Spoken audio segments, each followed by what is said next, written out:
혹시 이런 말 들어보신 적 있으신가요? 너는 왜 이렇게 조용해? 사람들이랑 좀 어울려봐. 그렇게 혼자만 있으면 어떡해? 어릴 때부터 학교에서, 직장에서, 심지어 가족에게서까지 조용한 사람은 늘 고쳐야 할 무언가처럼 취급받아 왔습니다. 모임이 끝나고 집에 돌아오는 길에 안도감을 느낀 적 있으신가요?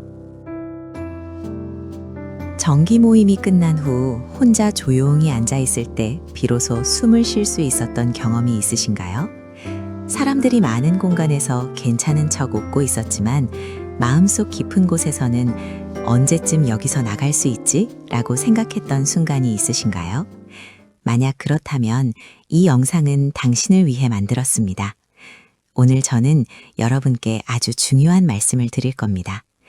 당신은 이상한 게 아닙니다. 당신의 뇌는 고장난 게 아닙니다. 오히려 당신의 뇌는 놀랍도록 정밀하게 설계되어 있습니다. 심리학과 신경과학이 지난 수십 년간 축적해온 연구들은 하나의 공통된 결론을 향해 수렴하고 있습니다. 내향적인 사람들은 이 세상이 생각하는 것보다 훨씬 강력한 존재입니다. 오늘 이 영상을 끝까지 보신다면 여러분은 자신의 조용함이 결함이 아니라 설계된 강점이라는 사실을 과학적으로 이해하게 되실 겁니다. 그리고 그 강점을 어떻게 실제 삶에서 활용할 수 있는지 구체적인 방법도 함께 알아가실 거예요. 자, 그럼 시작하겠습니다. 먼저 우리가 가지고 있는 가장 큰 오해부터 짚고 넘어가야 합니다. 많은 분들이 내향적인 것과 수줍음 혹은 사회 불안을 혼동합니다. 하지만 이것들은 전혀 다른 개념입니다.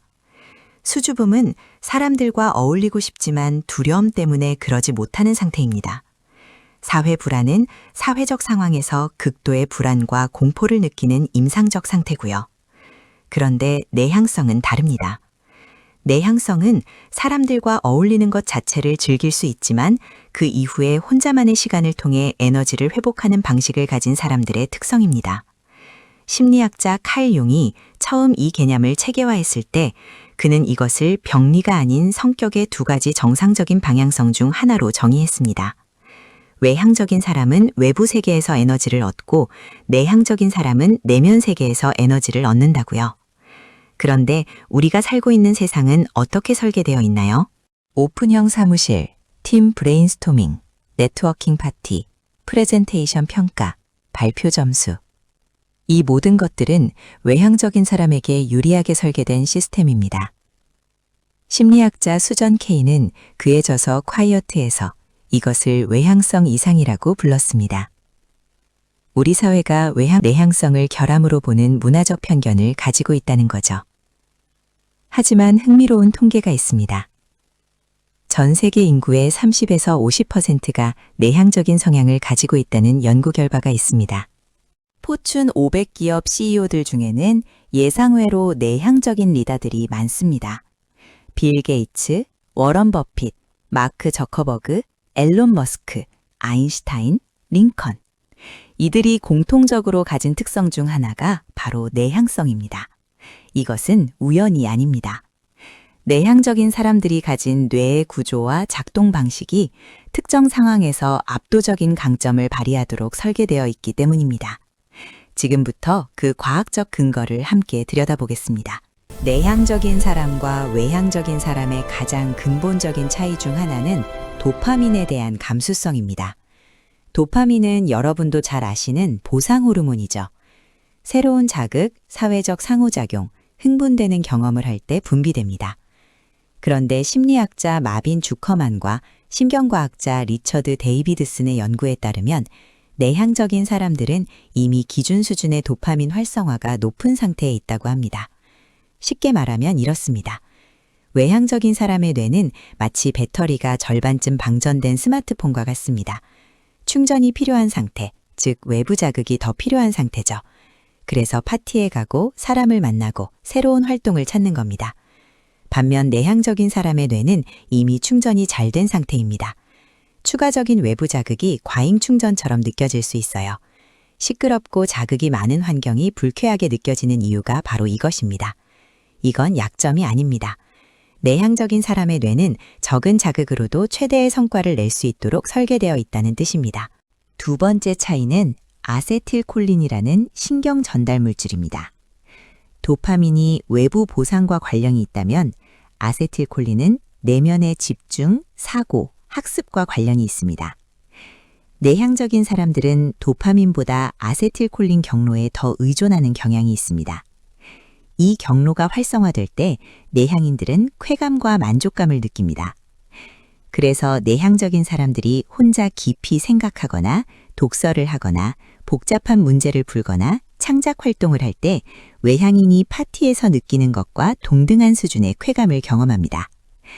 이것이 바로 내향인들이 깊은 사고, 창의적 작업, 집중력을 요구하는 분야에서 탁월한 성과를 내는 신경과학적 이유입니다. 세 번째로 중요한 차이는 전전두엽 피질의 활용도입니다. 전전두엽은 복잡한 의사결정, 계획 수립, 감정 조절, 자기 성찰을 담당하는 뇌의 영역입니다. 뇌 영상 연구들을 보면 내향적인 사람들은 외향적인 사람들에 비해 전전두엽 피질로 가는 혈류량이 더 많고 이 영역이 더 활발하게 작동하는 것을 볼 수 있습니다. 이것은 실제로 무엇을 의미하냐면요. 내향적인 사람들은 행동하기 전에 더 많이 처리하고 더 깊이 생각하고 더 신중하게 판단한다는 뜻입니다. 여러분은 혹시 왜 나는 그 자리에서 바로 대답을 못하고 집에 와서야 그때 이렇게 말할 걸 이라고 생각하나 하고 자책한 적 있으신가요? 이건 여러분이 느린 게 아닙니다. 여러분의 뇌가 더 많은 정보를 더 정밀하게 처리하고 있기 때문입니다. 비유를 들자면 외향인의 뇌가 빠른 JPG 파일을 처리한다면 내향인의 뇌는 고해상도 러 파일을 처리하는 겁니다. 처리 시간은 더 걸리지만 결과물의 품질이 다릅니다. 마지막으로 편도체입니다. 편도체는 감정 처리, 특히 위험 감지와 관련된 뇌의 부위입니다. 내향적인 사람들의 편도체는 외부 자극에 대해 더 민감하게 반응하는 경향이 있습니다. 이것이 내향인들이 시끄러운 환경이나 갑작스러운 사회적 상황에서 쉽게 압도감을 느끼는 이유입니다. 하지만 주목해야 할 것이 있습니다. 이 높은 민감성은 동시에 타인의 감정 변화, 미니한 분위기의 변화, 언어 이면의 뉘앙스를 더 잘 포착하게 해줍니다. 이것이 내향적인 사람들이 공감 능력, 경청 능력, 그리고 인간관계에서의 깊이 면에서 뛰어난 이유입니다. 정리하자면 내향적인 뇌는 이렇게 설계되어 있습니다.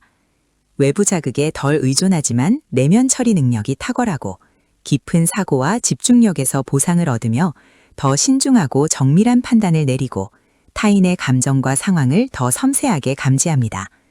이것은 결함이 아니라 진화적으로 선택된 적응 전략입니다. 이제 이 신경과학적 특성이 실제 삶에서 어떤 강점으로 나타나는지 구체적으로 살펴보겠습니다. 내향적인 사람들은 한 가지 주제나 작업에 장시간 깊이 집중하는 능력이 뛰어납니다.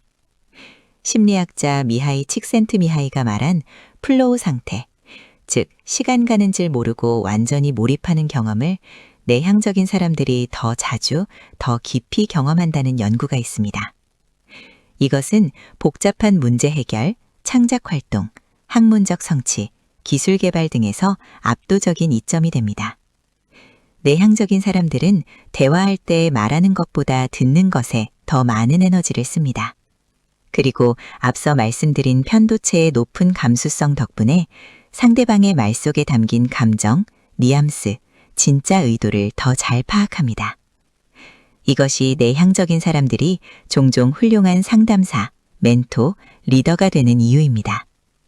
사람들은 자신의 말을 진심으로 들어주는 사람에게 신뢰를 보냅니다. 전전두엽 피질의 활성화로 인해 내향적인 사람들은 충동적으로 행동하기보다 충분히 생각한 후 결정을 내리는 경향이 있습니다. 하버드 비즈니스 리뷰의 연구에 따르면 내향적인 리더들이 이끄는 팀은 팀원들이 능동적으로 아이디어를 제시하는 환경에서 외향적인 리더의 팀보다 더 좋은 성과를 내는 것으로 나타났습니다. 신중함은 느림이 아닙니다. 그것은 정확성입니다. 역사 속 위대한 창조자들의 상당수가 내향적이었습니다. 아인슈타인, 테슬라, 카프카, 조지 오웰, J.K. 롤링. 내향적인 사람들은 외부 자극보다 내면의 세계에서 아이디어를 끌어내는 데 익숙합니다. 혼자 있는 시간이 그들에게는 창의성이 폭발하는 시간입니다. 수전 케인의 연구에서도 확인된 바와 같이 창의적 사고는 혼자 있는 시간과 깊은 상관관계를 가집니다. 내향적인 사람들은 넓고 얕은 관계보다 좁고 깊은 관계를 선호합니다. 이것은 때로 외로움처럼 느껴지기도 하지만 실제로는 진정성 있는 인간관계를 구축하는 능력입니다. 심리학 연구들은 삶의 만족도와 행복감이 관계의 수가 아닌 관계의 질에 달려 있다는 것을 일관되게 보여줍니다. 내향적인 사람들은 이미 이 진리를 본능적으로 알고 실천하고 있습니다. 이론을 아는 것과 그것을 삶에서 활용하는 것은 다릅니다. 지금부터는 여러분이 내일부터 당장 실천할 수 있는 구체적인 방법들을 말씀드리겠습니다. 실천 팁 1. 에너지 예산을 설계하라. 내향적인 사람들에게 사회적 상호작용은 에너지를 소비하는 활동입니다. 그렇다면 그 에너지를 어떻게 배분할지 의식적으로 계획하세요. 이번 주에 반드시 참석해야 하는 사회적 행사가 있다면 그 전날과 다음 날은 의도적으로 혼자만의 시간을 확보하세요. 이것은 도피가 아닙니다. 이것은 전략적 에너지 관리입니다. 실천 팁 2. 깊은 몰입 시간을 일과에 확보하라. 하루 중 2에서 3시간 방해받지 않고 깊이 집중할 수 있는 시간을 만드세요. 이 시간에 가장 중요한 작업, 창의적인 작업, 복잡한 문제 해결을 배치하세요. 이것이 내향인의 뇌가 가장 빛나는 시간입니다. 실천 팁 3. 글쓰기를 통한 생각 정리를 습관화하라. 내향적인 사람들은 말보다 글에서 더 자신을 잘 표현하는 경우가 많습니다. 매일 10분씩 자신의 생각, 감정, 아이디어를 글로 쓰는 습관을 들이세요. 이것은 자기 이해를 깊게 하고 복잡한 감정을 정리하며 나아가 창의적 아이디어를 발전시키는 데 탁월한 도구입니다. 실천 팁 4. 사회적 상황에서 호기심 모드를 활용하라. 네트워킹이나 파티 같은 상황이 불편하게 느껴진다면 목표를 바꾸세요. 잘 보여야 한다는 압박 대신 이 사람에 대해 흥미로운 것 한 가지를 발견한다는 호기심으로 접근하세요. 내향적인 사람들의 깊은 경청 능력은 이 방식에서 자연스럽게 빛을 발합니다. 그리고 사람들은 자신에게 진심 어린 관심을 가져주는 사람을 기억합니다. 실천 팁 5. 혼자만의 시간을 죄책감 없이 즐겨라. 혼자 있는 것을 즐기는 자신을 이상하다고 느끼거나 죄책감을 가지지 마세요.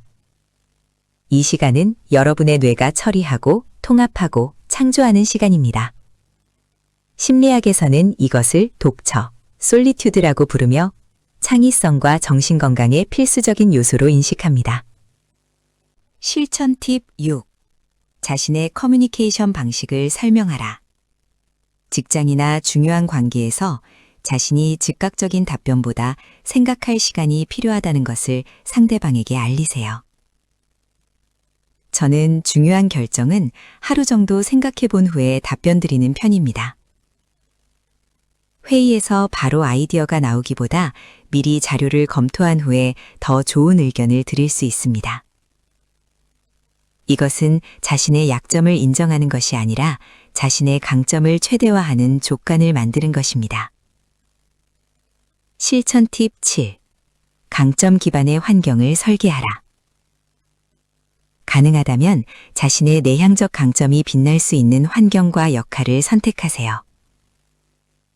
깊은 전문성을 발휘할 수 있는 분야, 글과 분석이 중요한 역할, 소규모의 의미 있는 협업. 이것은 세상을 피하는 것이 아니라 자신이 가장 탁월해질 수 있는 무대를 찾는 것입니다. 오늘 우리는 함께 많은 것을 이야기했습니다. 내향성이 결함이 아닌 신경과학적으로 살게 된 강점이라는 것. 조용함 뒤에는 깊은 사고와 섬세한 감수성과 강력한 집중력이 있다는 것. 그리고 그 강점을 일상에서 활용할 수 있는 구체적인 방법들을. 세상은 여러분에게 더 크게 말하고, 더 빨리 반응하고, 더 많은 사람들과 어울리라고 끊임없이 요구할 겁니다. 하지만 오늘 이 영상을 보신 여러분은 이제 압니다. 그 요구에 맞추기 위해 자신을 바꿀 필요가 없다는 것을. 여러분의 조용함은 무기입니다. 여러분의 깊이는 희귀한 자산입니다. 여러분의 신중함은 세상이 더 필요로 하는 지혜입니다. 당신은 고쳐야 할 사람이 아닙니다. 당신은 이미 충분합니다. 오늘 이 영상이 여러분에게 조금이라도 위로가 되었기를 바랍니다. 댓글에 여러분이 내향적인 사람으로서 가장 자랑스럽게 생각하는 자신의 강점을 하나만 써주세요. 그리고 혹시 주변에 자신이 내향적이라는 이유로 힘들어하는 분이 있다면 이 영상을 공유해주세요.